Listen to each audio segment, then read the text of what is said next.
राज्यातील नगरपालिका नगरपंचायत निवडणुकीच्या प्रचाराचा आजचा शेवटचा दिवस आहे। प्रचारासाठी अवघे काही तास शिल्लक राहिलेले आहेत।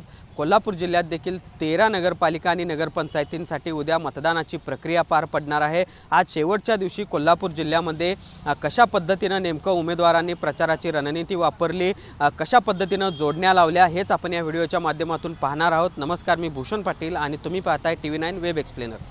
गेल्या 15 दिवसापासून राज्यात नगरपालिका नगरपंचायत निवडणुकीच्या प्रचाराचा धुरळा उडालेला आहे। कोल्हापूर जिल्ह्यात देखील 13 नगरपालिका आणि नगरपंचायतीच्या निमित्ताने राजकीय वातावरण तापलेलं बघायला मिळालं।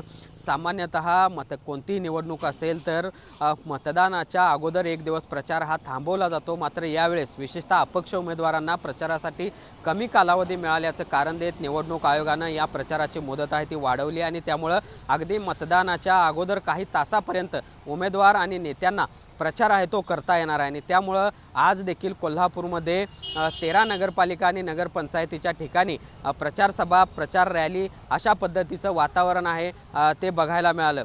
आपण जर पाहिलं तर या 13 नगरपालिका नगरपंचायतीच्या ठिकाणी त्यापैकी 5 ते 6 ठिकाणी चुरस आहे किंवा राजकीय प्रतिष्ठा नेत्यांच्या आहेत त्या पणाला लागल्याचं बघायला मिळालं होतं। ज्यामध्ये कागल, मुरगुड, चंदगड, गडिंग्लज, जयसिंगपूर अशा नगरपालिकांचा समावेश आहे। आणि याच निमित्तानं राज्यातील नेत्यांनी देखील या सगळ्या नगरपालिका निवडणुकीच्या प्रचारासाठी कोल्हापूरमध्ये हजेरी लावल्याचं देखील गेल्या 3 ते 4 दिवसांमध्ये आपल्याला बघायला मिळालं। राज्याचे मुख्यमंत्री देवेंद्र फडणवीस, उपमुख्यमंत्री एकनाथ शिंदे, त्याचबरोबर मंत्री चंद्रशेखर बावनकुळे अशा दिग्गज नेत्यांनी या सगळ्या नगरपालिका निवडणुकीच्या निमित्तानं कोल्हापूरमध्ये प्रचार सभा आहेत त्या घेतलेल्या आहेत। आता त्याचा कितपत परिणाम होतो हे 3 तारखेला मतमोजणी वेळी जरी समजणार असलं तरी प्रत्येकच पक्षानं आपली राजकीय ताकद आहे ती पणाला लावल्याचं या निमित्तानं बघायला मिळालं होतं। विशेषतः कागलमध्ये समरजित घाटगे आणि हसन मुश्रीफ हे कट्टर विरोधक आहेत ते एकत्र आल्यामुळं या ठिकाणी नेमकं काय होणार याकडे सर्वांचं लक्ष लागलेलं आहे। आणि त्यामुळे आज प्रचाराच्या शेवटच्या दिवशी कागलमध्ये हसन मुश्रीफ आणि समरजित घाटगे हे दोघेही बसून होते आणि त्या ठिकाणी राजकीय जोडण्या ते लावण्यामध्ये व्यस्त असल्याचं बघायला मिळालं। दुसरीकडं कागलमध्ये बसूनच हसन मुश्रीफ गडिंग्लज आणि चंदगड त्याचबरोबर मुरगुडसाठी देखील जोडण्या लावतानाचं चित्र आहे ते बघायला मिळालं होतं।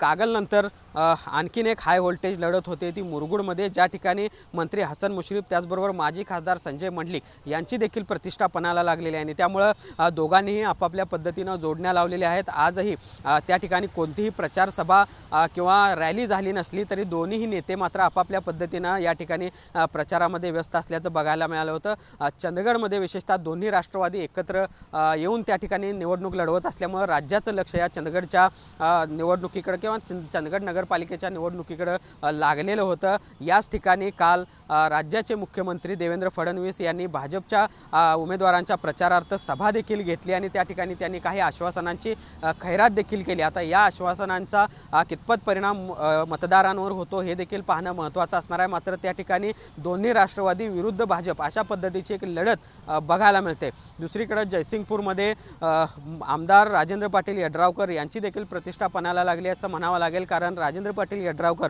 यांच्या विरोधामध्ये महाविकास आघाडी त्याचबरोबर महायुतीमधील देखील काही घटक पक्ष आणि त्यांच्या जोडीला स्वाभिमानी असे सर्वच विरोधक जे आहेत ते एकवटल्याचं बघायला मिळालं होतं। त्या ठिकाणी स्वतः राजेंद्र पाटील यड्रावकर यांचे बंधू संजय पाटील यड्रावकर हे नगराध्यक्ष पदाचे उमेदवार आहेत आणि त्यामुळं त्या ठिकाणी देखील राजेंद्र पाटील यड्रावकर यांची प्रतिष्ठा आहे ती पणाला लागल्याचं पाहायला मिळालं। विशेषतः या सगळ्या शिरोळ तालुक्यामध्ये जयसिंगपूर, शिरोळ, कुरुंदवाड या 3 नगरपालिकांच्या निवडणुका आहेत आणि या 3ही ठिकाणी राजेंद्र पाटील यड्रावकर यांनी राजर्षी शाहू विकास आघाडीच्या माध्यमातून आपलं पॅनेल आहे ते उभा केलेलं आहे। आणि त्या जयसिंगपूर तर त्यांचं होम ग्राउंड आहे, त्याचबरोबर शिरोळ आणि कुरुंदवाड या आपल्या मतदारसंघातील नगर परिषदांवर देखील वर्चस्व राखणं हे राजेंद्र पाटील यड्रावकर यांच्यासाठी महत्त्वाचं बनलेलं आहे। त्यामुळं आज जयसिंगपूरमध्ये यड्रावकर यांनी बाईक रॅली काढली आणि आपल्या प्रचाराची सांगता आहे ती केलेली आहे। या बाईक रॅलीनंतर देखील काही प्रभागांमध्ये प्रचार रॅली त्या ठिकाणी त्यांनी केलेल्या आहेत। त्याचबरोबर शिरोळ आणि कुरुंदवाडमध्ये देखील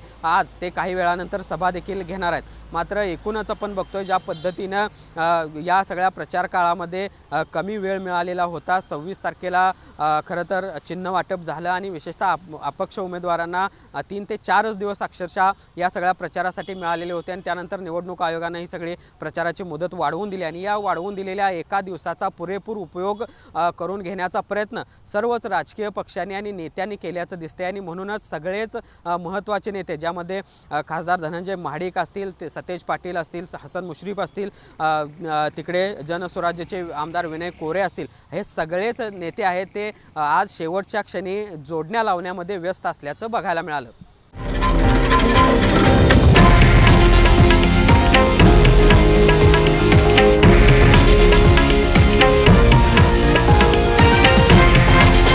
हे आहे देशातील नंबर 1 न्यूज नेटवर्क आणि आपण पाहत आहात TV9 मराठी, एकमेव.